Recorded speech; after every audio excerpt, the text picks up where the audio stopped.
Custody issue in Norway. Bill, I'm a guy from Norway, 23 years old and have 2 children. Oh, yeah, they already 5'10"? Everybody over there is like fucking 6'9". Excuse my writing if it's wrong. No, it's not, dude. Your writing is incredible. You're writing in a second language, and I'm willing to guess that you probably know a little Swedish. And I know that you guys can come. No, I think Norwegian was the different one. I think Norway and Denmark, they can understand each other, and then Norway, it gets a little funky. But whatever. I'm sure if you're already bilingual, you're probably trilingual. So I'm amazed at that. So here we go. I'm not writing into any fucking Norwegian podcast in Norwegian, okay? You win, sir. All right. My problem is that my ex has... Jesus Christ, dude, you have lived a life. 23, 2 kids, my ex-wife. Jesus Christ. My problem is my ex has my 2 children away from me. We had an agreement that we would have them 50-50. Oral agreement. Oh, Jesus Christ. After a little while, I lost my job because the company had a rough time with the economy. Now, wait a minute. I thought your guys' economy was great over there because you had all the oil. Anyways, he goes, so they had to cut some cunts out from the firm. So now I live on the money that I get from welfare until I get a new job. Tough marked in Norway now. Too many immigrants taking our jobs. Yeah, you know who their immigrants are? The Swedes. Look at me. I'm fucking well-traveled. I know what goes on in the world. I got something to add.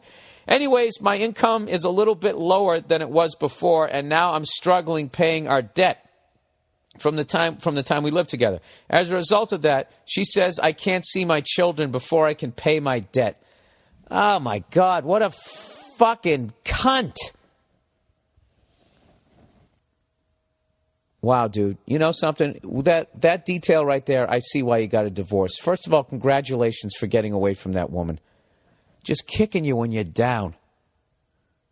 You know, or maybe she's bitter from the divorce, but good Lord. Anyways, he says, to me, she's punishing the children by not letting them see their father because I lost my job. Don't you agree?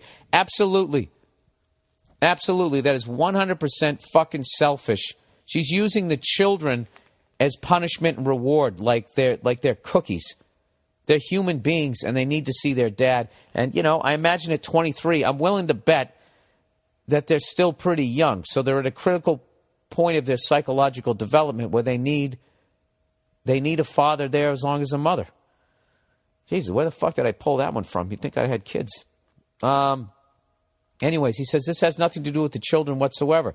This is a problem between her and me. But that's not the worst part. This fucking lady is now claiming child support. She takes the children away from me, although I am fully capable of having them. I give them shelter, food, clothes, you name it. But still, she takes them away and fucking claims child support from me because I have problems paying out some debt we had when we were still together. How in the world can I pay child support when I have a hard time paying our debt? You see, she's trying to rob me for my money and takes my children too. Fucking cunt. Absolutely. So I've talked to my lawyer and I'm fucking going to court for this shit. You can try as much as you want to break me and fuck me up, but don't ever take my kids. Don't ever fuck with my kids. All right, I like this. I like this. He's going, it sounds like the beginning of a Stallone movie. You're a good man and you've been wronged. But instead of the movies, you can't take it in your own hands. You got to get a lawyer. All right. Would love it if you could read this in the podcast so everybody can hear it. More things need to come out in the media about this. Absolutely. Love your podcast. Please come to Norway soon and have some shows. Absolutely. I was actually talking to the people over. I've been talking to some people over there trying to put together some shows. It's been a little over a year since I've been there, so I got a whole new hour of stuff, and I absolutely love going over there. And this time when I go over, I think maybe I'm going to stop in Switzerland or France or Italy or something like that, maybe Spain on the way back, you know, have a great fucking time. But yeah, now more needs to come out about this. Like, look, I understand that she's upset. Maybe she feels like you didn't hold up your end of the bargain because you can't pay what you were paying and she finally just said, fuck this. But, you know, the lesson here is you have to get stuff in writing. If you don't get it in writing, you're going to end up in the situation you're in. You probably still would end up going to court anyways, but at least you'd have a piece of paper that could back up your verbal agreement.